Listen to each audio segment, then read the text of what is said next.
Okay, let's Um, talk.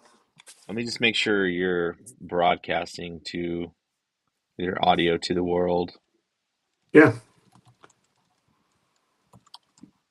got to check with Jessica on that. Yep, got to check with my audio and video tech. Yeah. Uh, I think you're good.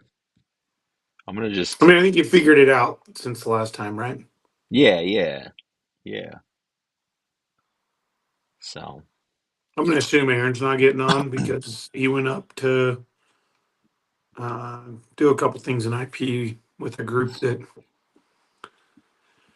uh, group of buddies, I guess, yeah. work on sleds.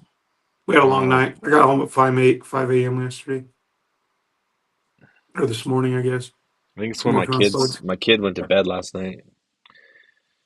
You When? know, 16, 16. We celebrated my kid's 16th birthday this Hmm. weekend, and yeah, I think him and his buddies all stayed up really late because they were very sluggish on the ride today. Is that So why Tyson wrecked? probably, I'm guessing so. Despite my advice at like 2 a.m. of like, hey guys, you should go to bed because we're gonna ride tomorrow But they and you're know gonna be better, Deej. tired. I was They like, know no, better.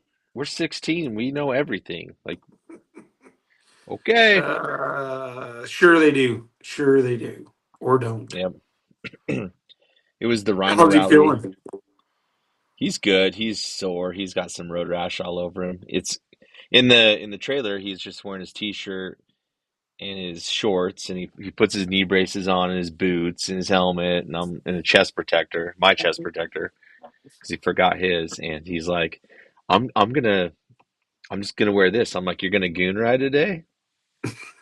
He wore the same thing the day before. I'm like, dude, just put on your jersey and pants.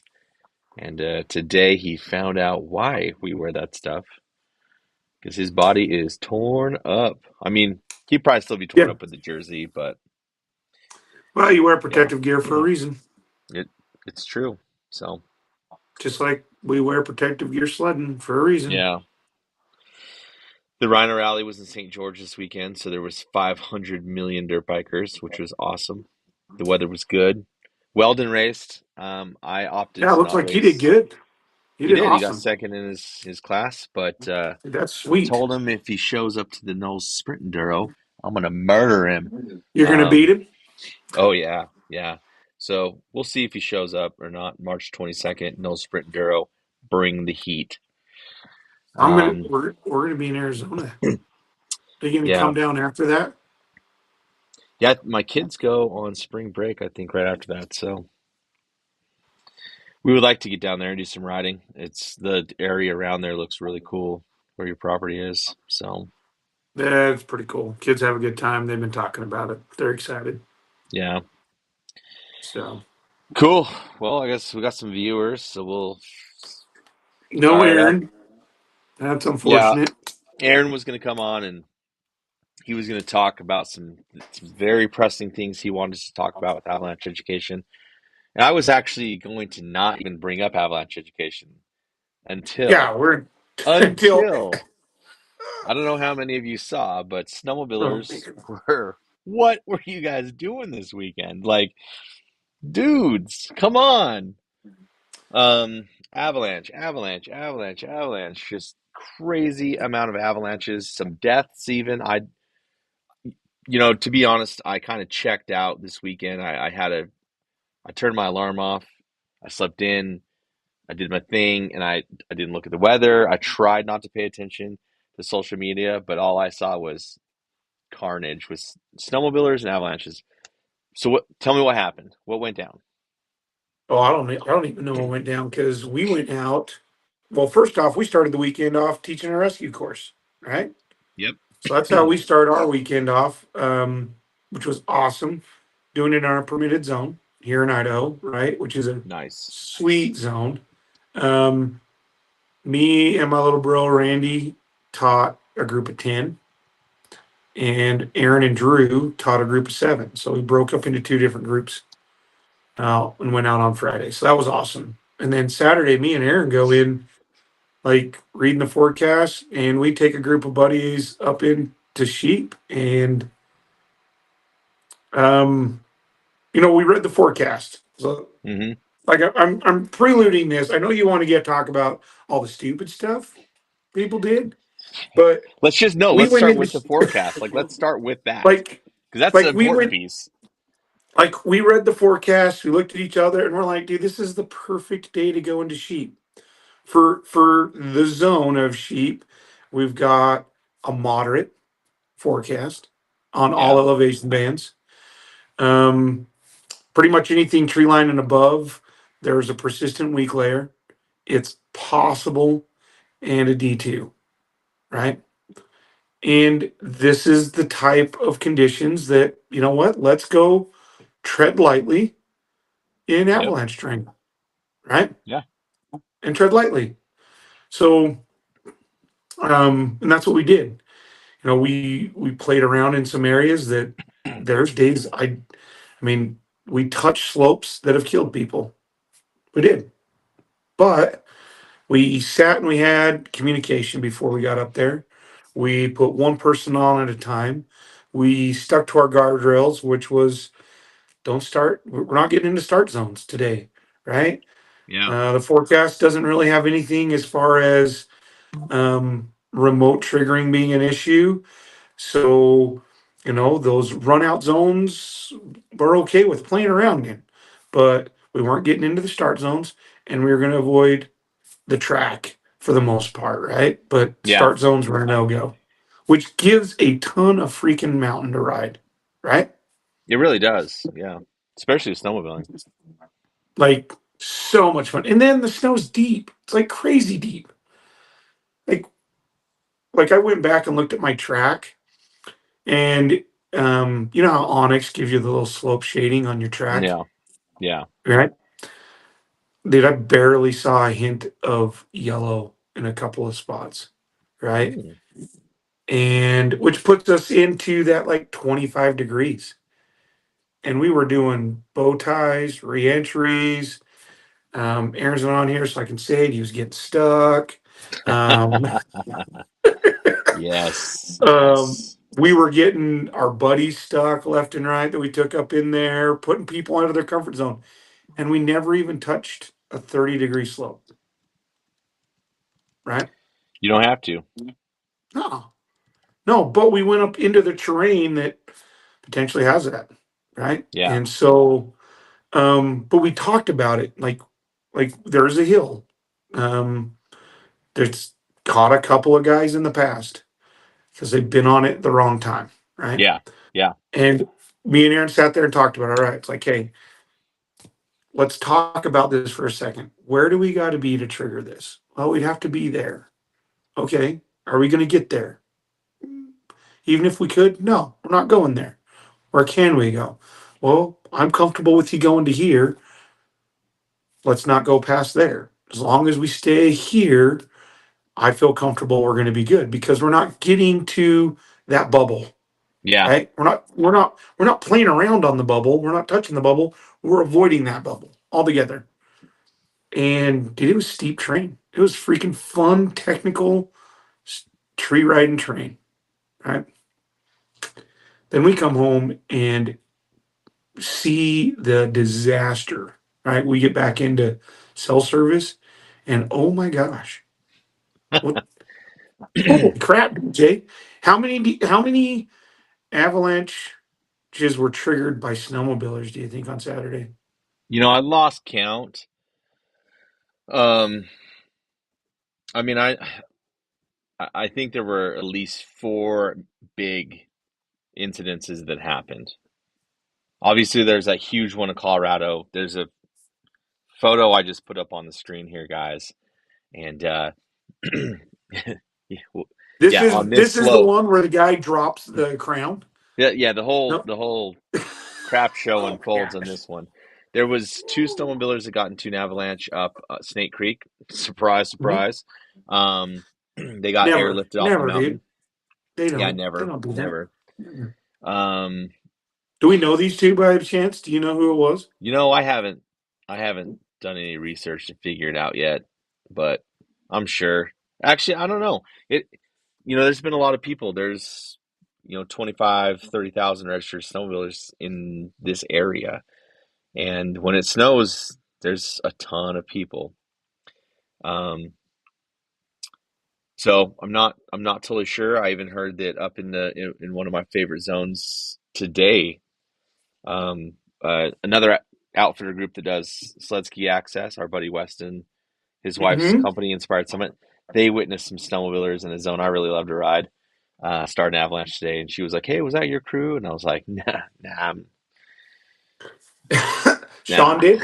Yeah, yeah. Holy So we kind of smokes! talked about that Up for a second. upper setting. I don't know where exactly, but Just okay. We won't give details. Okay. we won't go. Okay. We won't go into details. We'll just But say the Uintas. We'll let's say the just Uintas. say there were a bunch of accidents just in Utah, snowmobiler related. Obviously, the big one in Colorado, we're going to chat about here in a second. Yeah. Um, what else? What else? Well, man, you had. I saw one here. No, you had the one up in Logan, Oh, yeah, there was right? one in Logan. Yep. Yeah, that caught a kid. Um, it's been interesting. You know, let's. So there's been a lot of mistakes, right? And we Yeah, make mistakes as individuals, as humans. We're we just going to do. make mistakes. I We do. make I do on mistakes, occasion. but there's a lot we can learn from it. And one of the things that I actually find refreshing is how many people um, recognize on social media that mistakes were made, right? Yeah. But I do feel like maybe there's a little bit of I don't know. We might be going about it the wrong way. This can happen Yeah. to absolutely anyone. Oops. We just got a call. Heavy Ooh, D what's just that? uploaded his video about that avalanche with Scott Wright the other day. Oh, did he? Yeah, I'll have to watch that here in a little bit. So Speaking of I Heavy D, yeah, you probably don't listen to this, but if someone probably I not. know Heavy D, I text him. If they want some avalanche education, I'm willing to give their crew, the Diesel Brothers, free avalanche education because I know that they're not wearing any gear when they go out. I've been seeing a bunch of videos of this crew riding. Um, so anyway, reach out, hit me up. Let's do this. Well, if you end up doing it, DJ, I'll come down. Yeah. I'll come down. That'll be a good one. I used to work with Heavy D a So long time ago, so just, want you to be um safe, bro. so I feel one of the things that I guess I want to point out is there's a lot of shaming going on. There is. Everybody, especially with this Colorado incident, dude, we all lit these guys up. But like, They let's be real. They deserved it. I'm just gonna say, man, these guys deserved it. I'm not gonna hold back on this one because that was just nothing but dumb stuff. But, yes. but, did they actually know? Did they know what they were getting into? Because here's the image right here. We have it pulled up on the screen. This is the image. This is the zone they were riding. And for all we know, they thought it was safe. Well, I even saw a yes. comment that says, "Oh, that usually doesn't get filled in with that much snow." What does that have anything to do with avalanche danger? Well, so let's kind of break this down, right? Like Yeah, there's been a couple people try to break it down. I saw a couple of breakdowns. Like I actually saw somebody like, so what, like I don't know what they did wrong. What did they do wrong here? Right? Um yeah, yeah. It's true. It's there true. Duffy posted, I know Duffy posted the forecast, right? Yep. Yeah, For the day. Duff has been doing that lately on avalanche stuff. He's been posting Uh, forecasts yeah. because it's like And you it's always like teaching courses. Like, here's the mhm, forecast. Here's the incident. Wow, they yeah. correlate. I was gonna see if I can find, did he do it under his avalanche one? I think he did, right? And so let's just see if I can find the forecast. Um, Close calls lately, inexcusable. I think he did it in the comments, didn't he? Yeah, he put it in the There comments. it is. Yeah. Yeah. So here's the deal. Like, there's an avalanche warning, unpredicted snowpack, human avalanches likely, remote triggering from flat runouts is possible. Stay out of runouts, ski slopes that are 29 degrees or less, right? We Hmm. have persistent weak layer and on all west to southwest to southeast, all aspects or all elevation bands, right? Yeah. North, and then wet loose on southern. Like so, during the day, as the sun comes out and warms up, we need to stay off of those southern aspects. But all day, we need to be on like be really careful. But there's an avalanche warning, Yeah. right? Yep. We're out with an avalanche warning for that day. And I need to go read the full forecast. This is just what Duffy posted, right? I need to really go read it and see all of it. But that's what we teach in a level one, right? Like, Yeah. let's read the forecast. Where's it going to say it's going to happen? Guess what? I guarantee the forecast said that slope would slide, right? Look at how Yeah. wind loaded it is. Wind loaded. Very. Very. Yeah. Like, not to find humor, but I did find some humor in the fact that the guy that's on the sled that drops the cornice as the avalanche is happening, I'm pretty sure he dropped bigger off of the crown than he did the cornice. Like, like I don't think he was looking for a double drop, but he got a double drop out of it. And that second landing was probably hard as a freaking rock. And Yeah. then and then he hit the stock wall like a ton of bricks. Like He he probably had was to go not see a chiropractor today. he was not expecting that, right? But that crown Oh yeah, is, I'll put that up too now. Let me throw that you one got up real that? quick. Yep. So the crown of that is, dude, I bet that's got to be a 6, 7 foot crown, Dude, right? it was big. It's big. I mean, that had the video from the side showed some crazy stuff rolling down the mountain. Um, let's see here. Let's see. Let's throw this up for a second so you guys can see. But um, yeah, that crown is it's pretty big in some areas. And the So chunks were huge. Like if one of those chunks hit one of those guys, ooh, like there was so much luck okay. on these guys' side, I think. So it looks like from the map. Let's just see. I pulled up the report from um, aspects in east aspect. Um, Tree line elevation. Dude, photos and videos on here are crazy. Like there's chunks of this the size of like Volkswagen bugs, I know, right? right? They're And these huge. dudes are like all partying in it. You know, when the Yeah. dust has settled, they're just like, yeah.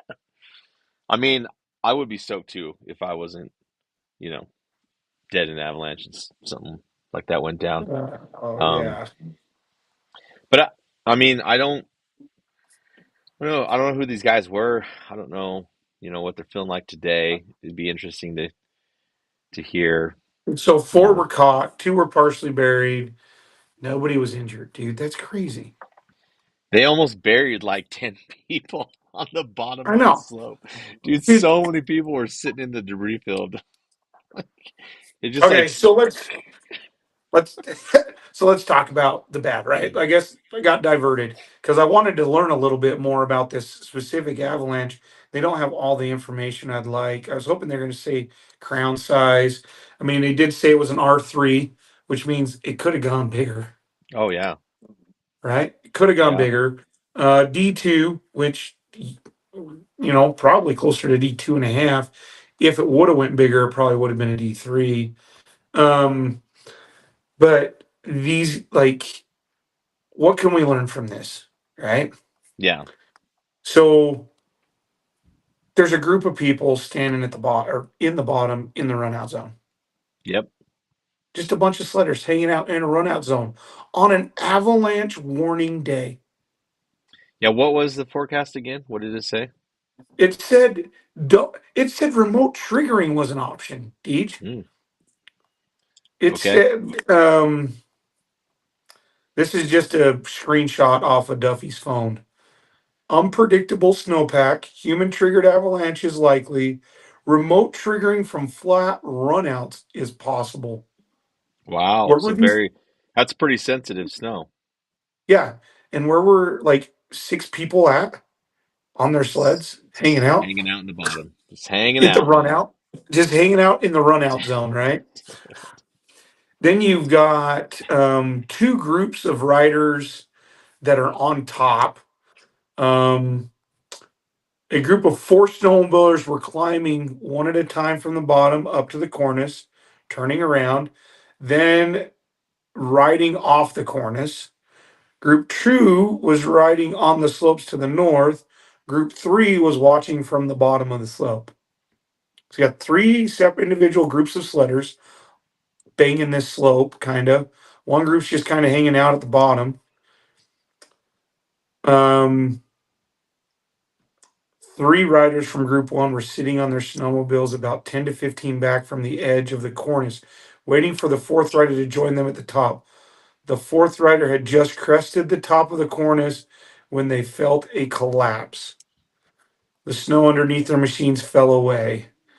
So they were out on the cornice, not back on the ridge line, Yeah. right? Um, Hmm. we used to give Shane crap Oh yeah. for for falling off cornices all the time because he liked to hang out on the edge of the cornice. And we would give Shane crap for it. But that's what this group of four were doing, Yeah. right? When the cornice collapse and triggers the avalanche below. So, and three of the riders fell over the edge as the cornice broke and the slope below avalanched. One of the riders in group one was caught in the flowing avalanche debris and pulled his avalanche airbag. We see that in the video, right? Yep, we do see that in the video. Yep. When the debris came to a stop, he was partially buried with his head above the snow. The other two riders from Group One managed to self-arrest on the bed surface below the cornice, but their snowmobiles were pulled downhill by the debris. A rider in Group Two jumped off the cornice, likely not seeing the avalanche on the slope below. He inadvertently rode into the flowing debris. When the avalanche came to a stop, he was partially buried with his head above the snow. It's hard not to laugh. It really is. It's like, I mean, he committed. He'd committed to jumping off the cornice, yep. right? And he did. He stayed on the sled. He landed. Kudos, Kudos, dude. That had to hurt so bad coming off that dude. crown. Yeah. That Because I that was know he hard as a wasn't running rock. zero suspension.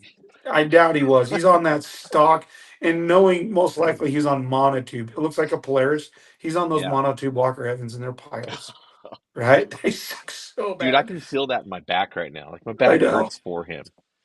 Riders from Group Three were at the bottom of the slope, scattered, and rode away as the avalanche ran towards them.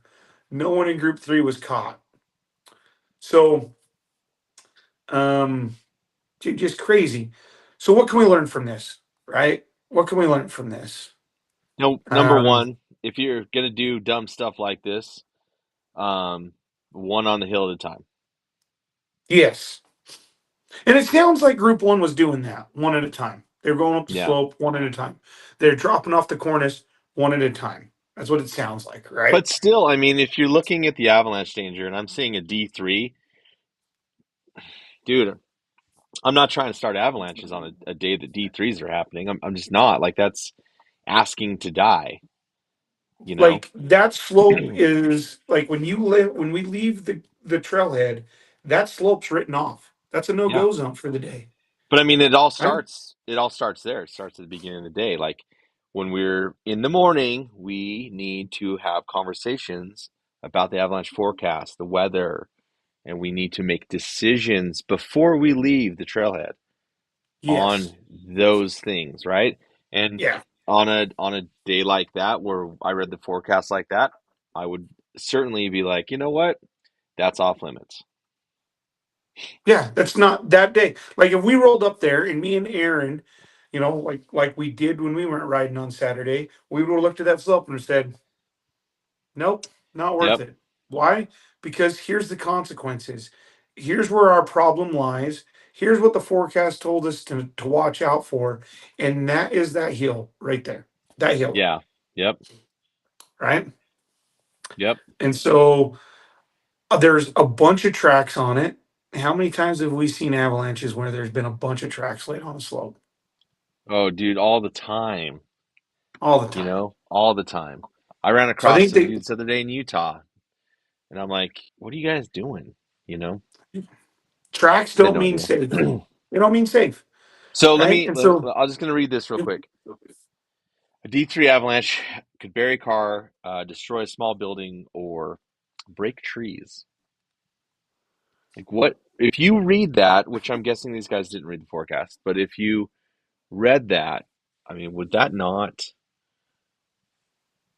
not give you the clue to be like, all right, we got to stay off big stuff today well, yeah, and then not only are they riding up this terrain, they're dropping off a cornice onto it? onto a bubble, like onto the start zone of an avalanche. Yeah, where flat ground remote triggers are possible. So what do you think the odds of dropping your snowmobile and your body onto the start zone is going to do, right? Yeah, Um, yeah. dude, it's just sad, That's and it looks like most of them had the proper gear, right? At least one's practiced pulling his avalanche bag. true. I'm pretty Um, impressed. Lately, some of us have not been pulling their avalanche bags when they get into avalanches, so it's good. yeah, It's good. yeah. So, It's not hey, all bad over here. It's not all bad. no, There's I a mean couple okays. they're just doing what I think average snowmobilers do. Yeah, It's what the yeah. Who doesn't majority of like to snowmobilers party and do. jump off cornices? Yeah, looks like a good time on the right day. Yeah, Dude, that picture you got up is like, dude, some of that crown is huge. That cornice was like 20 feet. yeah. It's big on the left side of that, Yeah, dude. The chunks were as big as cars. yeah, A couple of them. huge. If you Yeah, got hit dude. by that, I mean, dude, that could easily kill you. Yes, You know, like the avalanche says, D3 could kill you, could kill a human, yes, could break a tree. If it could break a tree, what do you think it could do to your body? yeah, Yeah, and that's dude. why when you guys are reading the forecast, you really should look at the size of of the avalanche because that's going to give you some clues. Like if it's anything bigger than a D1, just Oh man, exercise caution. You don't want that business. yes, it's not worth it, right? It's really not. That one, but luckily everybody came out of that one. But there was another avalanche in Colorado that not everybody walked away from. Yeah, yeah, someone died, right? Was that so? I was confused. Was that a skier or was that a snowmobiler? From what they're going to give us some additional, let's see, snowboarder. Snowboarder. Okay. So right, AR. Where you got your book on you? You got a book on you? No, but I got my cell phone. Oh, hey, look what I got, Deej. Oh, Airy Blue Book. Dude, I should actually have one of those. What I have are Avalanche trivia questions. All right. But I don't have my Blue Book with me. Um. Oh, you might need Pro Book for this guy. All Oh right. Do yeah, I don't know they? if they do the Avalanche classification. Oh, you have the Pro Book. Okay, cool. Let me get this thing out.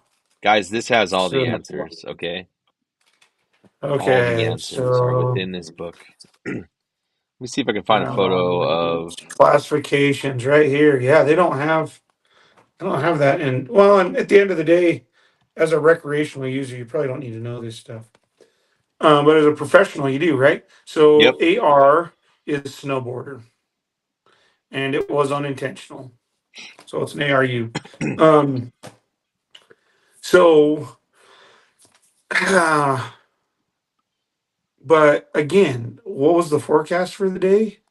Like Yeah, yeah. Avalanche warning, and he was riding complex terrain, buddy. Dude, I Like just that was crazy. don't understand. I'm gonna throw an image of this up real quick. Did you get the? Um, We'll see which one you throw up. I found one of this slope. We'll see here. Do you got the one from the helicopter? Is that the one? I think that's the one. Um, you guys, If not, I'll this, send you one. yeah, I was gonna say this. This is like a small cliff band above it. This is really Yeah. steep terrain. I mean, this is almost asking for an avalanche. And what's the deal with being a solo rider, right? He was solo. Did you Yes. hear that? Yeah. Mm-hmm. Yeah. So by himself gets raked across those rocks. Oh man, Yeah. dude. So I'm gonna send you. Dude, Have I'm you learning got? how Have to you built finally a put up with images. I got to Dude, learn how to do can you videos can you next. do videos? Videos are next. I'm gonna get Okay, there, I'm all right? gonna I just, I gotta baby teach. steps. Baby steps. Okay, so um, dude, some of these other videos, he got raked across those rocks, man. God, Ooh, wow. Yeah, this is terrible. oh, that sucks. But again, the forecast. I mean, he's on a northwest aspect. Persistent weak layers Oh, there. You have an avalanche warning in effect. Don't go. This isn't where you go. dude, it's just not. It's It's not where you go. It sucks. it Sucks. does. And I guess that's why we do what we do, right? As instructors, is we It's a really big can. image. Sorry guys, I gotta resize this thing. Oh yeah, that's way big. Thing Holy is smokes. massive. Um. So But you can start they're to see this avoidable. thing like They're avoidable, right? it's a Like big that's why we do this is we go. These can be avoided by making smart decisions, but you have to have the information and the knowledge of how to make a smart decision. Oh, dude, just that. Look You at do, that. you do. It's not, Oh, and I'll give it smokes. to people who have not been through an avalanche course. Like if you haven't learned about a morning briefing, if you haven't learned where to pull the resources and the data from, it's really tough to make decisions like this. Yeah. A lot of people have been staying. There's a lot of gospel going around amongst people who haven't been at avalanche courses. Like, hey, I know that when it snows, avalanche danger goes up. Um, and so I tend to pause a little bit. But the thing is we've had a whole a week and a half of snow that's kind of fallen, Yeah. and so I think people are just like, well, I was gentle last weekend. Do I got to be gentle this weekend? I know you guys want to get out and send it, but like, dude, we have a terrible snowpack this year, all over the Well, place. so I had that conversation with my little brother. He's like, "Why do you think things got so bad this weekend?" It's like, well, they got bad because we had such a long period with no snow, Yeah, right? dude, I was Which, jonesing. I was dying to go shred. I was like, whatever it takes. If it takes ripping my track off, I don't care. I want to go. I want to go ride. So I get yeah, it. I it was totally get it. freaking awesome snow this weekend. It was awesome all week, right? Yeah. But we create Mother Nature created an issue by not snowing for 3 4 weeks, right? Yep. And the whole time we're over here sledders going, God man, when's the snow gonna show up? When's the snow gonna show up? So when Well, it then did it's like, finally show up, dude, 50-degree weather, and then we have negatives, yeah, and then 50-degree weather, and then negatives. It's like this has been one of the craziest winters I could ever yeah. remember as far as like temperature fluctuation. So just it's just a bad year, but the forecast is literally your guys' Bible for staying safe, and reading it and Yeah. understanding it is really important. And it's not just, I mean, everyone. usually somebody in every single avalanche class I teach says, "Hey, I just look at the rosebud, or I just look and I see that it's red." They don't actually look down um, and see like, oh, these are the avalanche problems. This is the likelihood of it. This is the size of it. What's that going to do to Yeah. me if I get into one? And furthermore, they don't understand terrain either. Like looking at a piece of terrain and saying, okay, if this is the start zone up here, if it breaks, where does it end up? How much snow is that? How deep down am I? What kind of avalanche is a big slab avalanche? Are the size of this avalanche like the size of cars or trucks?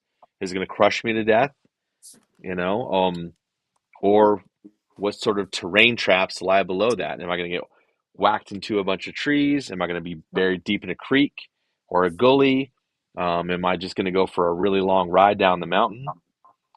I mean, this is all like stuff that you have to consider when you're making the decisions for the days. But if you don't have the avalanche education, it's really tough to make those decisions.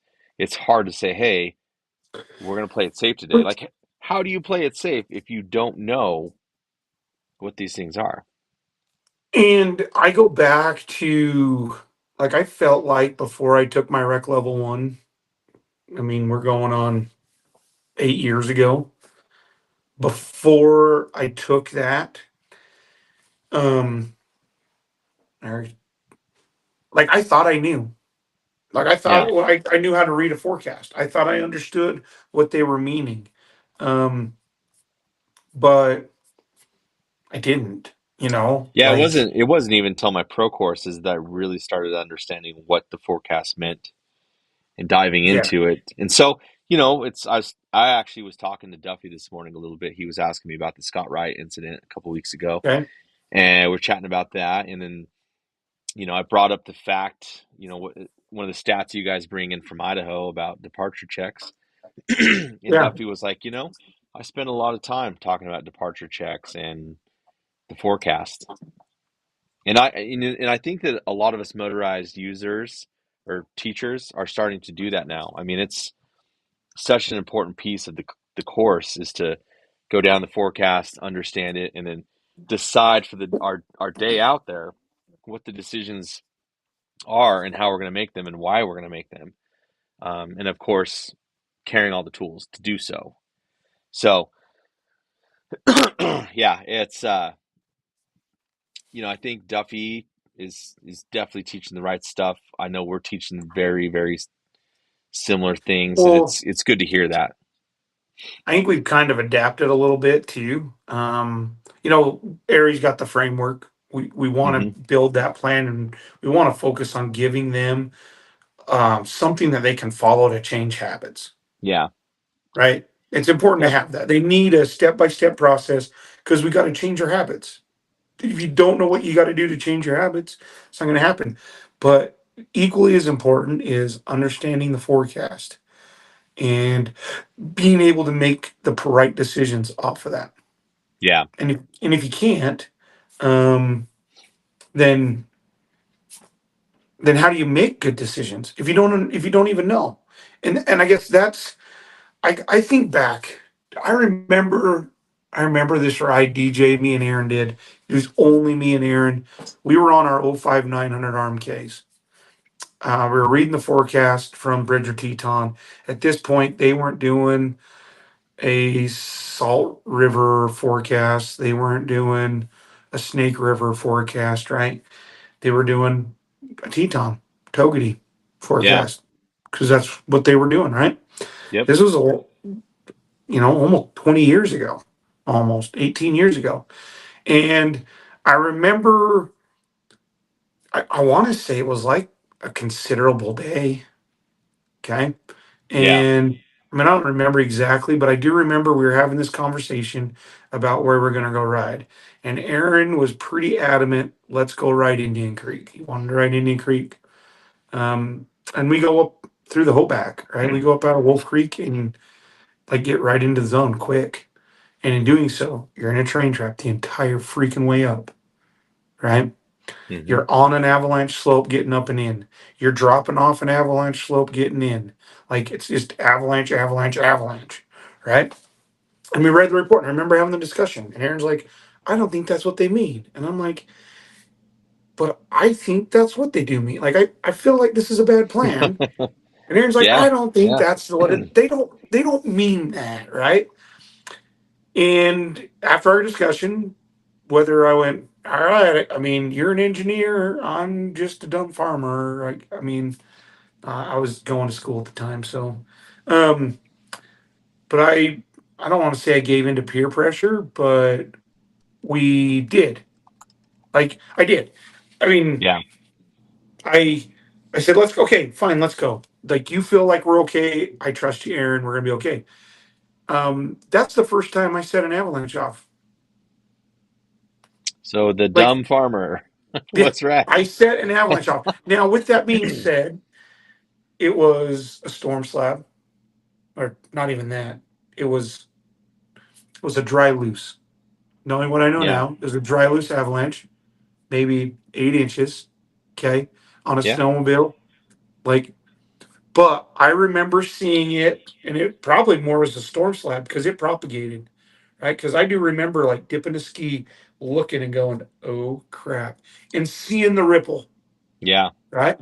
And I was going down into a terrain track. Like I was running down the freaking track of this avalanche path into the run out zone. Aaron is down below filming because we're trying to capture footage for Boondocker. yeah. And I remember driving by him going, you better move your ass because in he's standing in the run out zone of this avalanche, filming all of this, right? And I just was like, what? And I drove by him. I'm pretty sure on the videotape you can hear me say, you better move your ass. And he laughs and goes, it's okay. But he was watching it just slowly roll down the mountain Yeah. and it stops at his feet, Oh full wow. on. Yeah. Maybe put a couple inches like up to his knees or whatever. And I roll back up and go, God, dude, like, that was dumb. It was dumb. But we did So it. you know what I think's cool though?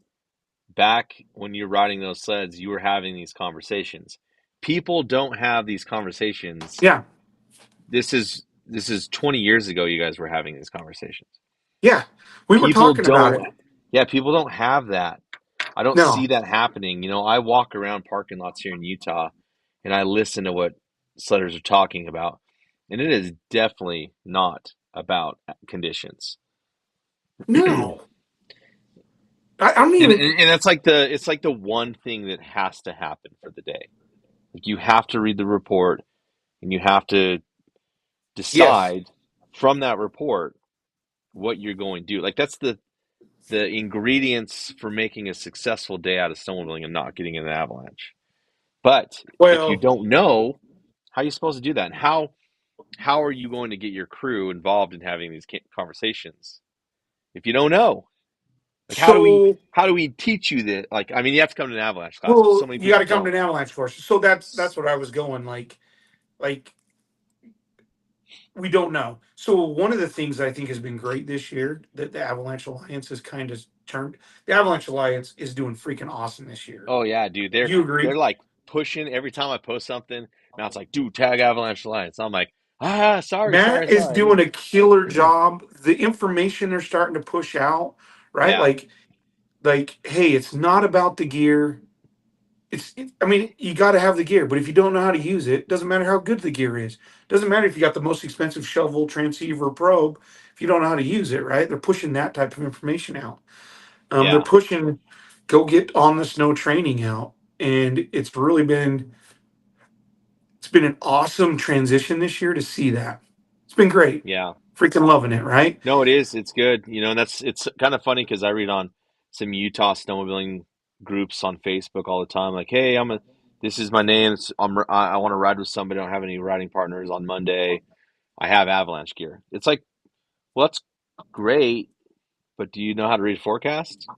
Do you know how to Yeah. make good backcountry decisions? Like, what's your avalanche training? It's so much more than just the gear. Like, Every single Yes. course I've ever taught, there have been somebody has not known how to use their gear. And what, you Well, know, so let's back up. Let's talk about that, right? So we did a rescue course, and one of the groups, the group that I took with my little brother, the majority of that group was combined of a group of buddies, 8 of them, yeah, that was put together by one individual that took a level one with us down in Utah.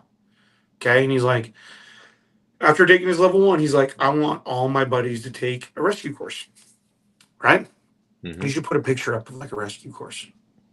Do you have a picture of that? Do I need to send a you a cool picture of a picture? rescue course. Well, I mean, just a picture of somebody doing rescue. Like, Yeah, I looks can. lame, just the two of us on here. Yeah, let me You got let one? me let me You pull some got one? stuff up since we finally learned how to put photos up. Yeah, since we can Might as like do well. media cool stuff, like we wanted to do this whole time, it'd be cool if you could post a video up there of people doing a search or something. Yeah. Maybe go to my little brother's page. Did you see the post my little brother did here about the rescue course? No, I didn't see that. Okay. If you need a picture, let me know. I'll forward pictures on to you. I think my little brother sent me pictures. I'm gonna pull something from one of these guys, some from the internet somewhere. I'm just looking for a good one. Oh, dude, no, let just, me. just text it to me and I'll put it up. Yeah, that's what I'm gonna do. Look, we're learning, you Oh, that's a guys. We're video. learning how to That's a use this. video. I need boom, boom, boom. I'm You usually just a pretty picture. tech We'll just do savvy. this. It's been a bumpy road. Okay, Deej, that guy's coming. It's just us in the parking lot So going one through our gear. guy comes to Area One, and now he wants all Okay, his so he comes buddies down in to area come to the one, rescue. and in our area one, we go over rescue skills, but it's not Okay. the focus of the area one, right? Yep. Right? But we give him the skills. We do a rescue scenario. We practice a rescue scenario at the area one. He freaking eats up everything at the area one, loves it. But he's like, Yeah. I. He realizes that none of his buddies would be able to save his life if it actually went down, Yeah. right? And so Makes sense. he's like, Ryan, I got to get all my buddies to take a rescue course, and hoping that this then stems to them taking level ones, right? That's honestly what he wants to have them happen. He wants all his buddies to take level one, but it's a little bit more money, and um, oh yeah, and so anyways, we put the rescue course together. Yeah. So uh I fell as an instructor. I felt like I did a crappy job instructing. It was a horrible DJ. You know what? Anyways, Some days you suck, man. like I You thought I had suck. everything ready. I get out there, my practice transceiver that I'm going to bury. The batteries die while it's in the snow, so we have to pro for it to find it. It just, anyways. But I throw a scenario at him. Right now, keep in mind Yeah. this is a guy that's taken a level one. He's practiced it. We went through the skills. We did the whole breakdown again, right? And then I throw the first scenario at him, right? Like we go play a little bit while they're off playing. I bury a transceiver in a bag, and then they come back and I throw a scenario at them and say, "Go for it." Yeah. And we did it in a way that they had to do a course search. Like I knew I was far enough away, I had to do a course search. I staggered them so that they all started in a different location and at a different time, so they just couldn't follow each other in, right? Yep. And the individual that put this together, we'll just won't say names here. I don't. He was one of the last ones to find the transceiver and get to a course search, Yeah. and it's like he got super frustrated with his transceiver. And he actually got to the bag and he's like, I'm throwing this thing away. This is a piece of crap. And I won't say online what transceiver it is. That's just not my job. And it's not that his transceiver is a piece of crap at the end of the day. Does it have some flaws? Yes. All the transceivers have flaws, right? Yeah. They do. Like Yeah. they all have flaws. Some of them are better at this than that, right? Um, but he and he I don't know what it was, but what he ended up doing was he was doing like a circle around the transceiver. So he'd be coming in and he'd be like 50, 46, 43, and then it like took the next arc and it was like 50 and it would push him out the other way. And then it'd be Hmm. like, and he'd start coming back down into like the 40s and then it'd jump back up to like 56 and push him out. So he's like bouncing from flux line to flux line to flux line, Yeah. right? And we had a really good conversation about that. And he got super frustrated about it. But anyways, the direction I was headed is we did this course. Well, by the end of the day, he understands his transceiver. Now he wants a new transceiver still. Yeah. Still wants a new transceiver, but that's because he sees some benefits from a different transceiver. And oh, there's a good. Let's go back. Um he he learned a lot, but by the end of the day, he learned how to use his equipment.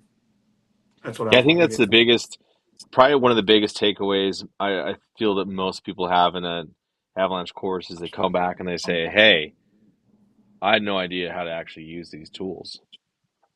Like this is scary. How slow Yeah, I am, how I don't understand this, how I thought that if I just bought it, I have it in my hand, oh, it beeps, it makes noises, it points me in a direction, it's got numbers that I'm going to get there. But the truth is, it's not. And it's you know, not that as easy. It's not that easy. yeah, as many people who have had to rescue someone and they failed at it, and a lot of it's because they just didn't know how to use the equipment properly, and that sucks. Yeah. I mean, have it all, and your buddy be right there, And not and know how to you use you it, can't or it's make it not turned happen. on, Like, or it. Oh man, yeah, yeah. it sucks. So that same guy reached out to me today, and they went snowmobiling again today. So we did the rescue course on Friday. Some of them didn't ride yesterday; they rode today. I mean, they were pretty wore out. I mean, we pushed them like when Yeah. you have to do a rescue and we throw a scenario at you, we try to get your adrenaline pumping to try to give you as realistic as possible, right? You have to run through the snow. You got to hike back. You got to dig a guy out. You got to hike back to your sled. So you do that 8, 9 times in a day. You're wore out, right? Yep. So, anyways, he reached out to me today, and he reached out to one of the youngest guys that was in that group that took the rescue course, and it was later in the day. I want to say he said it was like 10 o'clock, and he's like, just reached out. I was like, hey, you're probably already riding, but we haven't left yet. Do you want to go for a ride? And the kid reaches back to him and goes, no, dude, I'm not riding. I'd love to go. Let's go. And he goes, hey, like, why aren't you riding with your buddies? Right. Like this kid's like 18, 19 years old. Yeah. Um, the guy that put the course together that called him is in his mid 30s. Right. Like there's a decent age gap. Um, and he asked him, like, why aren't you riding with your buddies? And his response was, after Friday, I don't trust any of those guys to be able to save my life, so I don't want to ride with them. Dude, it happens. I've seen it happen in so many courses. They're just like, yeah, one of our buddies is a terrible riding partner, or this, it's and it sucks that that's what happens. Yeah. But I mean, this avalanche in Colorado, three groups were involved in that in some sort of fashion, and Yeah. just decisions, man, decisions. There's definitely dudes that I don't. I'm kind of worried to ride with. I actually have a client. He was supposed to be in an early avalanche course this year, and it got postponed due to lack of snow. And then his schedule hasn't lined up to get back to the course. But I'm watching his videos, and I'm just like, bro, are you coming to the next course? Because the reason why I'm saying this is because I'm watching your videos and I'm seeing that you're making really dumb decisions. And I have to go. I'm guiding him this week, and I'm gonna have that talk with him. Just be like, look, dude, I want, because he's a really good rider, and I could take this guy on a really, really rad ride, but he has got to understand the mountain. and he's got to have Yeah. the skills in order for me to do it. Otherwise, I can't take him there because I don't trust that he's going to make good decisions, Well, and despite the guidance I'm going to give him. It's see, still there's because as guys, we don't get to choose our riding partners, right? So I have to dictate no, our day no. to keep not only clients safe, but I have to keep myself safe. When you Um, can't have a wild card, you can't have a wild card rig out there, right? no, and I had wild cards.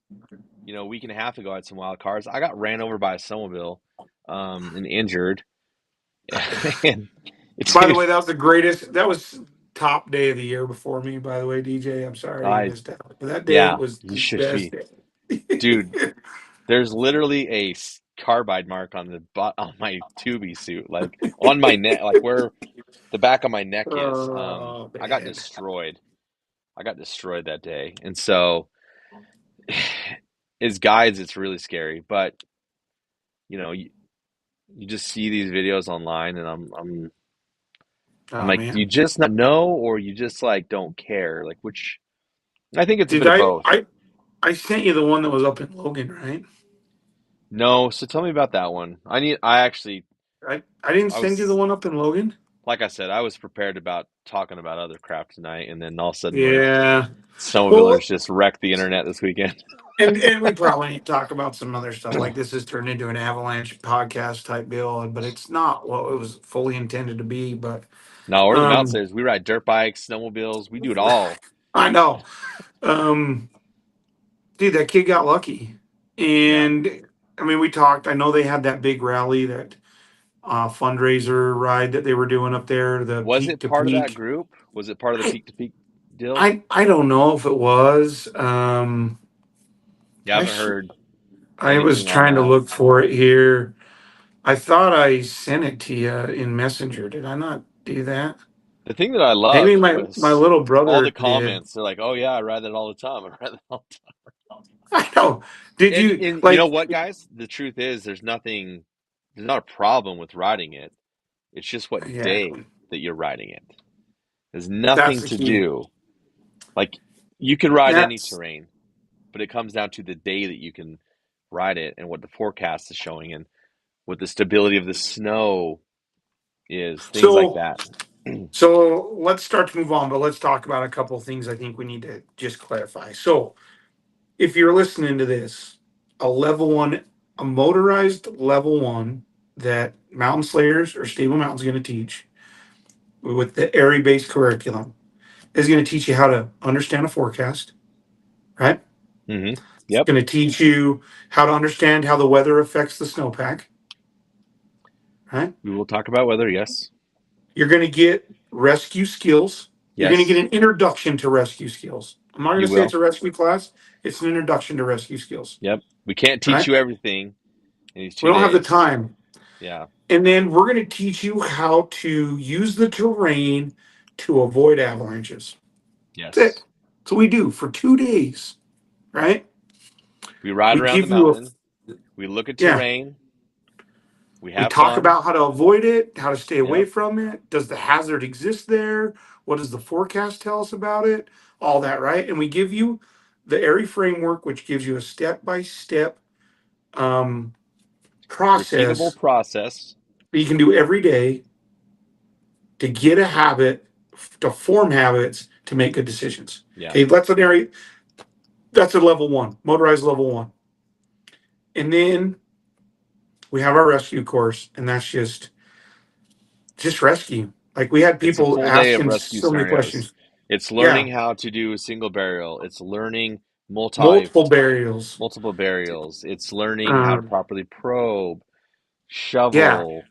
Um, it's we start to throw stuff at you that gets you thinking about like, well, maybe should we do it this way? You tell me, right? Like, does that's the the best part scenario? is the best part is seeing people like they come with plans, like they're how they're going to attack it next time. And then you Okay. screw. But what happens, guys, is the next time is always different.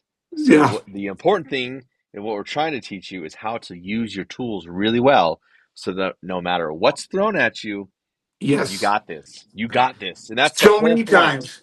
of the rescue I course think. is to get I dang think. good. Gotta get I tools, think my baby. students get sick and tired of me, DJ, saying use common sense and good judgment because they're like, Yeah, "What if, dude? What if? What like?" But if you haven't practiced those skills and are good with it and know what you got to do when the time comes, you're not going to be able to use common sense and good judgment because you're going to be scatterbrained trying to figure out what to do. yeah. So you got to have the skills. So rescue is rescue, and that's what it is, right? And then my Um, favorite course to teach. level twos are the bomb. They're Like so fun. You everybody dudes, should you want to dudes take a that level stop at two. the level one are messed up, man. Y'all got to I come to don't the level two. because level one we taught you how to avoid it. Level two avoidance sometimes is the best answer, right? Like that's the best Yes. decision sometimes, but it's not all the time, is it, DJ? It's not all the time. Sometimes there's things in the backcountry you can't avoid. And we have to like we. It's basically 2 to 3 days of riding the backcountry, learning how to manage the terrain, how to make smart decisions, how to even get a better understanding of the forecast, how to put your hands in the snow so you can make good judgment. And it's riding. It's riding. I think we did 32 miles of backcountry riding on that last day of our level two that I taught down there. Yeah. Like, Dude, I we mean, I go was all see over the some place. crazy awesome places, and You got the to. information is it's so cool. Like it's seriously, if I could just teach level twos every day, I'd be in heaven, you know. Level twos are Just the best. they're the best. They freaking rock. Yeah. So, so that's what it is. And any like everybody's goal, in my opinion, that rides in the backcountry, that snowmobiles in the backcountry, like a rec level two should be where it's at. And then taking a refresher every once in a while and taking a rescue every 2 to 3 years with your buddies. And the more you get, the better you get at it, the more we have fun with it. Cause then we really start to screw with you, right? Oh yeah. Oh yeah. So, um, anyways, so the biggest thing, the biggest takeaway I think from this weekend is we still have so many people that need to come take a course from us. Yeah, Go ahead, take away. just I mean, I've said this a couple times this year, guys, but just with Aries program, 11,000, a little over 11,500 people took avalanche courses last season. Of those, motorized users were 580 Ish. of those. That's it. 580 out of 11,500 course takers were motorized users. Guys, that's I mean, that's kind of sad. This information, I mean, just what you're going to learn in the level one, um, will set your crew up for much better success than what you're doing now. It will. Yeah. Learn something. Get out and learn something. Yeah. So take a And motorized course. you don't got to take it from me. You No, take it from. There's a we'd ton of like you great to. providers I'm, out there. You you're going to know, have a really good time if you take it from DJ. I can tell you that. It's going to be a blast. you You'll will, have a because good time. I've deep a deep love and passion for teaching these courses. So it DJ is a does a lot of great fun to job. take us. But if it's not me, there's other people out there, and Yeah. Here's the I can deal. Like, recommend you if you're in a different state, if you're wherever you're at in the U.S. Or Chile. We got a guy in Chile going to be teaching yes. soon. He's not quite there yet, but soon. Um, we have, I mean, we know almost every single Holy smokes. motorized instructor at this point. There's not a lot of us out there, so but What the there's crap? but there's a lot of good Sorry. ones, and I'd be happy to point you in the right direction if you can't make a course So with us. Mark just posted a video. No freaking I got to way. learn how to do the video thing on here, man. Dude, how long ago was this posted? This I'm just learning about this because Gallatin just posted a reel. Not to keep doing this. Gallatin just posted avalanche burial February 21st. Snowmobiller was nearly fully buried in the TP Basin near West Yellowstone. He was quickly undug, out unharmed by his partners, We'll add avalanche rescue gear. More avalanches like this will happen. The challenges they will be like booby traps happening on some slopes but not others. It is nearly impossible to tell which slopes they will happen on and which ones they won't. But we know the problem is mainly in the Lions Head area, the southern Madison, Gallatin Range. It is not an issue in other parts of the forecast areas. Yeah. Just If keeps happening, man. Just keeps happening. Like, got to read you the know, forecast, you got to understand it. Sweet that again, no one got killed, maybe some unharmed, so getting lucky, but and that's a tricky one because I like there's like an isolated area and you got to understand the snowpack there. Like I think people come into that specific zone, they're right Island Park dude, our and boy West Josh just Yellowstone. posted a YouTube video, by the way, in the comments. Did he? I asked him He where he was did. riding. Josh just came out. Oh, he posted Noblets and Snake. the Snake Creek. Ooh. Yeah, some photos from that. He witnessed the Snake Creek one. Oh, he did. That's what he said. That's what he says in the Dang. comments. Witnessed this one. Dang, Josh. Josh Well, just took hopefully a it level was. 2 with us. Yes. Yeah, it was awesome. Obviously, Well, Josh I'm wasn't in hoping. he wasn't in the avalanche, so he learned something. That's good. Yes. Well, hopefully it wasn't anybody else in his crew And then, because of his whole crew course, took it. a level 1 I did the other day. We were talking about a slope that was loading, doing a lot of wind loading up in Mill Hollow area. Yeah. And I got a text from a student that went up there this weekend. He's like, dude, it let loose. You know, I'm like, dude, yeah, clockwork. Like, weather shows us this stuff is going to happen. And the more you guys take these courses, and the more you look into the forecast and read the forecast and do it daily, even the days you're not riding, it's going to start painting a picture inside of your head of what the snowpack's doing.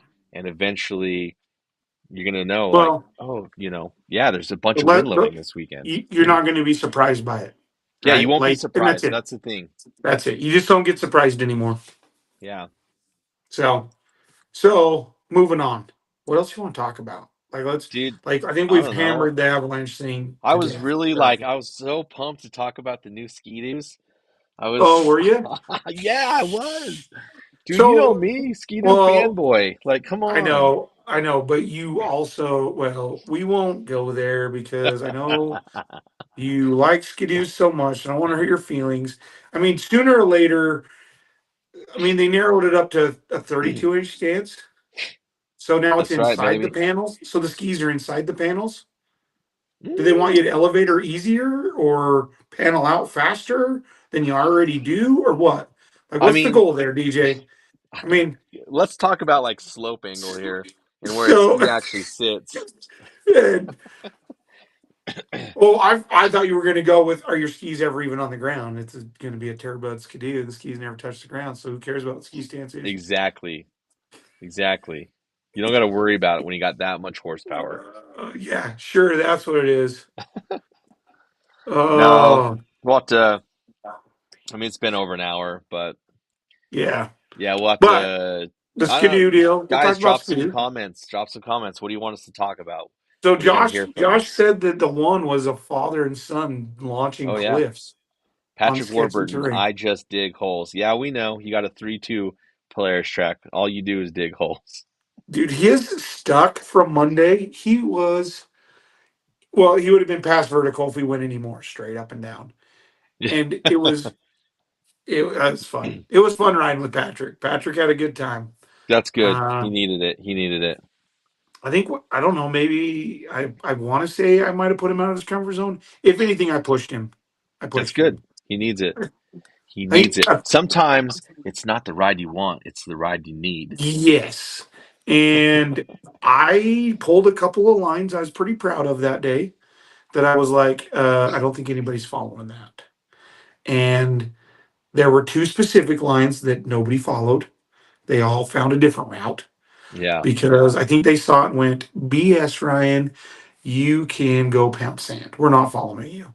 He said They he's ready to were go again. sweet lines. Good.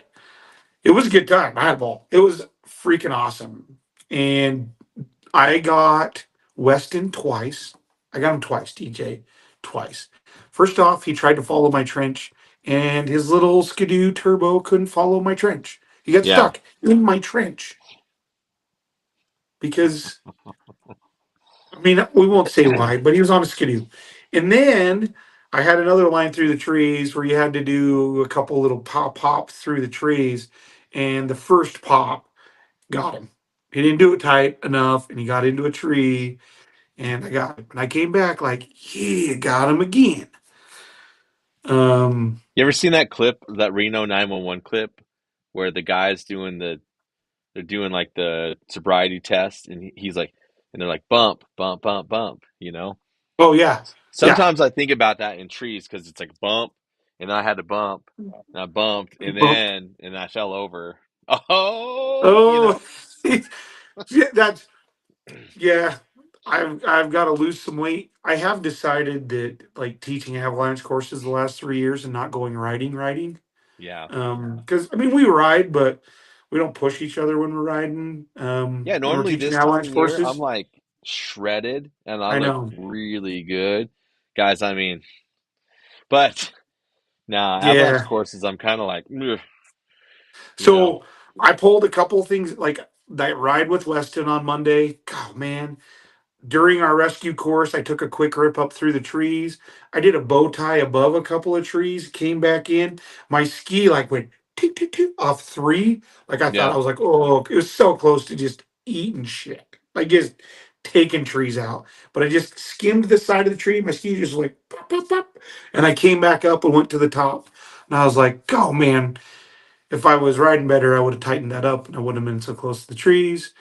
And then Saturday, dude, it was like bow tie, re-entry, Dude, I heaven. did two bow ties the other day.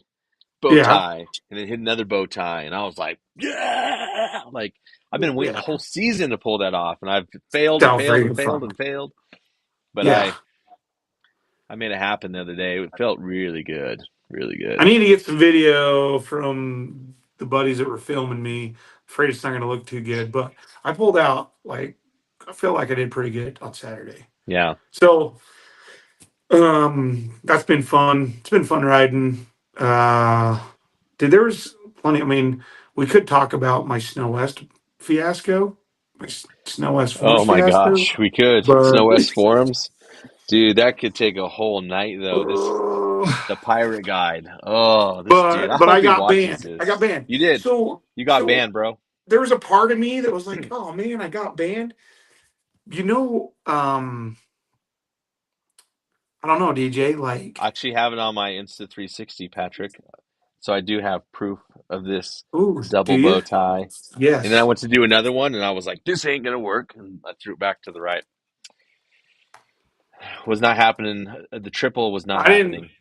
I I did a downhill hop over right in front of Aaron yesterday to get Aaron unstuck off a tree, and he's like, "Dude, if you would have told me, I would have pulled the video, my camera out." And I'm Yeah, like, like I planned to do these like I things. plan to do these things. If I told you, "Hey, Aaron, I'm going to come past this tree just above you. I'm going to do a downhill hop over and land 3 feet above you, and like perfect position right above you," I would have effed it up.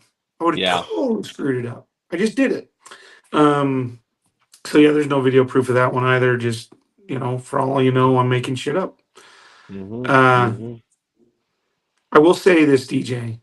The last like 3 or 4 days that I've been banned from Chris's pirate guide stuff has It's been kind of nice, man.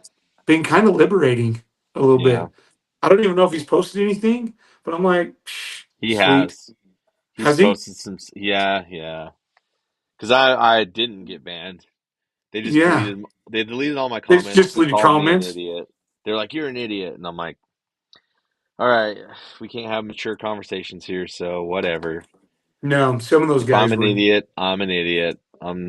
Yeah. But I hey, at least I posted have the. Yeah. permits. I have permits. I have insurance, and I have a guide license. Um, I have medical Well, you've training, got avalanche education. You've avalanche got first aid professional avalanche certifications. education. You got. So if You I'm the got idiot, what professional. does that make them? Yeah, I know, right? Like I posted the definition of what a guide is in from Webster's dictionary, and they still were like, I don't know, they still didn't understand it. So They said crazy. that you have a bone to pick with them. Well, I thought it was real big of Chris to be like, "Oh, I'll just block him and we'll get done with this, and I don't have to listen to him anymore." And it's Yeah. like, "Oh, hey, that sounds like what my 9-year-old would do." But Yep. yeah. Although if I were Oh him, I would well. delete the video of him talking about being a pirate guide immediately because he definitely implicates Full on himself. admits it, right? So Dude, I am actually guys, I need a sled surprised. deck. Who's got the deals? Who has the deals on sled decks? I've I got don't one, know, Patrick. I've Patrick, got but one. I have a I also brand need new a one at sled my deck. shop. I got a brand new Kyber one at my finger shop. throttles. He wants to talk about Kyber. You know what? Yeah, we should do. Oh, should we do a Kyber thing? No, Patrick, we don't talk about piece of crap stuff. Justin does an awesome job with the Duradex. Dude, I it's do you have a know what brand new sucks? deck. You know what sucks about the Kyber thing? I thought was really cool on his sponsorship application. He has a line in there that says, "What kind of avalanche training do you have?" It's the only sponsorship application I've ever seen that on. So despite Patrick hating the Kyber finger So, throttle, I will say in talking to that dude, I had one of the best conversations I've ever had with parts manufacturer because I talked to the guy that owns it for a while one day, and very impressed with him. I so mean, I I have a want the brand new. products to work. Well, so Ponzer. I'll talk to Yeah, Justin, but I do know Ponzer's got a sponsorship. I don't know if it's Duradeck that's what he or said. if it's somebody Austin else. says Justin Ponzer with Duradex. Yes, but he has specifically a sponsorship that they want him to take a rec level to continue the sponsorship, and I don't That's know really who that cool. is. I think it's Justin Duradeck. Ponzer, call me, bro. Call me. Let's do this. I don't know. I just don't know. Um, the Yeah, so I just don't know which sponsor that is, but apparently it's starting to like be a thing. It Climb to be should. part of the climb backcountry team, you've had to have at least a level one now, right? Yep. Yep. I So, witnessed that on the mountain. I ran into um, those guys when they were getting their oh teachings yeah, you from were Matt down there with Oates. I down was. there riding Wolf Yeah, as Creek. the climb B teamer at the time. At that time in my life, I Yeah, rode for the B team of climb. yeah. I was I confused think as I to was why C and I D, had but more education than all of those guys, but it's good to yeah. see that they have leveled the game up. Good job, boys. Um, and what else? Oh, black cats. If you're going to be a black cat rider, you have to have a level one, That's good. minimum level one. It's really good, So man. I think that if you're, I mean, I think Skidoo should. If there's, you're going to be an ambassador for Skidoo, you should have a yeah, rec level one. you should, and I think that these companies that are, um, I think these companies that are going out and do photo shoots stuff like that, they should start to think about hiring guys like us to, um, help them make better decisions in the backcountry when they're out there filming. I know there was a couple years ago on a certain company's film shoot, there was avalanches going on all over the place. So Yeah, just know that, we won't. like We won't. I Those that for won't be example, named. I'm You were available for there hire. when you. I'm available for hire for that stuff. I'll So I do know that Polaris hires avalanche professionals when they come out and do their shoots in the that's West good. for the mountain That's good. sleds. So I do know that they do that. But don't But like yeah, all the Ski-Doo investors have a level one. I don't know that information. It'd be interesting. I could ask a friend I have two friends that are Ski-Doo ambassadors. I could ask Steph and Steve. I I I know think Steph, you know probably, what? Steph Dean, she has a pro one. dude. I actually think honestly, out of the manufacturers, Skidoo's probably got the most. I know there's a lot of like Polaris ambassadors that have started to take their avalanche education, and there's a couple that are on the pro side of things, Yeah. but um but I do honestly Skidoo probably has more than Hey, Polaris. I'll say that. Kellen said he digging this live. Why is this the first time I'm watching this? I don't know. Honestly, we just got this Yeah. started. It's something that we've only done like two or three times, so I this think is this is like new. our fourth or fifth, isn't it? Yeah. This is Somehow we by always far the go best. It is. We're figuring it Yeah. out. We're getting there. We're just Um, busy. yeah. So they're like that's yeah, I'm with you. I think sponsorships, if you're gonna be a sponsored rider in the backcountry, you gotta be an example. If you're gonna be an ambassador for the sport, you need to be an example of the sport. Yeah. And I think that should be one of those deals where it's like maybe it's like, oh, you don't have a level one, sweet. We'll give you by the end of the year, like we'll sponsor you this year, but by the end of the year you need your rec level one. And moving forward, it's going to be required from here on out. If you don't take Yeah. it, you don't get the sponsorship next year, right? Yeah. There's so many options out there now to go and get um, Training. motorized. Yeah. I want like specifically motorized, right? Dude, I teach Like private classes Tyler, all the time. Teaching a course yeah, to a company. We're teaching yeah, this company reached out. They're going to have 20 of their employees come out to do an Airy one with us. It's huge. Um, yeah, it's the education's there. It's available to you guys. You have to want to do it. yes. Um, But yeah, there's a lot of well, people. It was surprising to me though when the Climb Backcountry team got together and they were doing an Airy one. And I mean, these are all guys that I looked up to immensely as I was coming up in the industry. And I'm like, dude, how do I have more avalanche education than these guys? Like, this is crazy. These are the dudes these are that I guys that like. ride the gnarliest terrain, the Yeah, these are the gnarliest guys terrain. like and it was just it was an eye opening moment for me. But it was also a moment that I was like, cool, I'm on the right path. Um, Yes, it's kind of a reassurance thing, this right? is why my Yeah. company that does the same thing as their companies is this is why I can go out and say, yo, I'm one of the number one dudes because, Yes. I have a great deal of experience with Well, and backcountry. so when I was teaching the level two um, with Josh and Ryan and Adam and those guys, right down there, Hmm. Yeah. um, we had that conversation because Ryan had taken a level two elsewhere Yeah, on skis, and right? on skis, Yeah. um, and like he's like, we didn't get into the terrain, and we talked about the fact like I pushed boundaries. Like I got them out of their comfort zones. We had to have conversations of, are we going to cross this ridge line? Are we going to drop down this? Are we, is it safe to go up this? Yeah. We forced conversation, right? Yeah.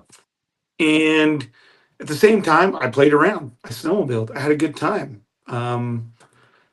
I'm not gonna lie. There was a couple times they were stuck, and I'd like wheelie around them before I would help them. But um, But they saw that, and one of the feedback they said is like it was great to one be in the terrain to see it implemented, like in real life, right? We're Yeah. implementing it, and to see it by somebody that can actually ride, right? See, that's just something that you will never get going into the dealership. I think the avalanche awareness talks are great, but we had to be real. There is on the snow education needed, and that's something that some of others just they're not doing. Hmm. Um, and it's fun, man. It really is. Like I I don't Good know how time. else to sell it though. I don't. I mean, the one thing that does sell it's death. Like when you have a crew It's member or a unfortunate. homie die or someone local to your region, when somebody dies, I get blown up. People then want the education, but it's not. It, some of others need to stop being so reactive to the situations and they need to be more proactive. Come out, get the training before something happens So, in your crew. so we've been going for a bit here, DH. There's so much more we can talk on this. There's a lot of Yeah. other stuff we can talk about. It's awesome to start getting people like in. We're getting some sweet comments. Appreciate everybody that's coming on here and making comments. But we've been talking about education and education and education, Hmm. right? So coming up this weekend in McCall, if you're in the McCall area, if you ride the McCall zone um, or nearby it, right? This weekend, Brundage Mountain Resort. We're doing a level one. Stable Mountain's putting it on. Aaron's going to be over there for sure. Um, as holy crap, why can't I think of his name now? I don't know. But there's a course. Anyways, Aaron's gonna be over there, level one at Brundage. There's still room, and we're gonna be doing classroom stuff on Friday, so you can sign up today and still get into that course. Level one, 3 days. You got your classroom on Friday, and then on the snow Saturday, Sunday. And there's still room to sign up for that, right? When's your next level one? My next level one is March 8th and 9th. Yes. It's the second weekend of March. We have plenty of room in that course for you guys. We have we have So I think quite a few people signed up already, but if that doesn't work for you, like I said, um, get 4 people together, and I'll do a private course for you during the weekdays or a weekend, and I'll go all the way to the last weekend of April. But I will say, motorcycle racing season has started. We also have some big you got dirt bike rallies and some motorcycle launches we're doing. So the further so we get in the spring, the harder it is to do. So now is the yes. opportunity. Now's your opportunity. So you've got a an open one on the 8th and 9th of March. We have a private one on the 8th and 9th of March that we're doing a private for Jacksonville Snow Devils. We're doing a Nice. private course for them. But then we're doing the 21st through the 23rd. We've got a motorized level one up in Big Sky that Stale Mountain's putting on up Oh, there that's in the sweet. Big Sky area. So not sure Bailey will be there. Zach, freaking awesome instructor. Whether it's will most likely be Aaron going up on that one again. Um, there's still openings in both. Like there's options and you can get close. I saw a group of guys that were kind of up in the northern Idaho, Montana guys talking about, where do they get the avalanche education? Well, you know, there's two that's fairly close to you that are available in the Yeah. next 2 or 3 weeks. Sign up, go get that education, right? Um, I think Madden's had one coming up too in March. I think the weekend of the yeah, 14th or something, or 15th, 16th. I don't know what it no, was, but skills. They're out there, right? Um, I'm sure Tyler's backcountry's got stuff. And again, like you yeah, say, private. You get four buddies together, you just tell us when. We'll make it happen, yeah, right? We can do it in Utah with Mountain Slayers, right? We can do it in Idaho, Southeast Idaho, here with Stable Mountain. Um, get your buddies together, get the education, go have a good time on the snow while learning about how to stay safe. yep. So, but there's courses out there. Um, I don't see Matt's. Oh, match. He posted something on his Facebook the other day about it. March I 15th through saw. 17th, he's got There you go. he's got a Done level it. one Yeah, there down at Mount Skills. I'm sure Tyler's country back country has them if you get dude, on they're always Tyler's doing them. website. He's the number one provider in motorized Yeah. education. How are So we I'm gonna beat coming. him? I'm coming. Like we're gonna I'm beat him hot next on year. it. I think we're right on his tail this year. He got to be Good. close. Yeah. Um, Good. so Good. so next time we need people to send us things they want us to talk about. Like if they want us to talk about how crappy the 32-inch ski stance is on the Dude, it's so Skidoo, awesome. What are you talking about? or why the Kyber finger throttle is the most uncomfortable finger throttle I've ever rode on or driven a sled on with. We can talk about that. We can talk about why my sled's so much better than DJ's. I'm up. Like we don't have to talk about avalanche stuff. It's been fun. I like talking about it. We Dude, we do a should pretty good break out. job. We should break down into the Boondocker archives at some point too. Maybe. Ooh. When I you think it'd get be to do fun. videos, okay, DJ, this is what we got I to have know. for I'm gonna next work on weekend. it. We're gonna Okay, get videos on here so you guys can we're see going to be able to madness. do a video. You got to be able to play a video on here, okay? And then we can bring up like, okay, what happened this day when we were out here filming with Boondocker? Like what was going through? Like when we got the cover shot of Boondocker 13, Sled right? Wars. I love Sled Um, Wars.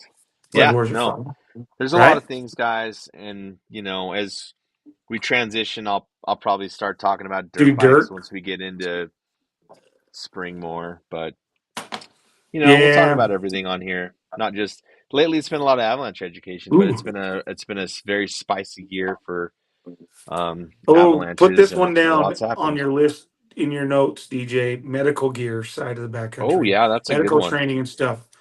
That I've is way good. used Thanks, Austin. I've seen it Yeah, all in the backcountry.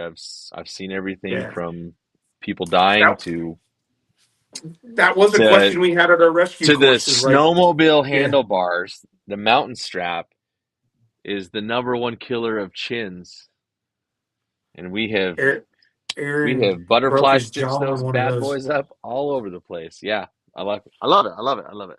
Um, um, let's see, what other one?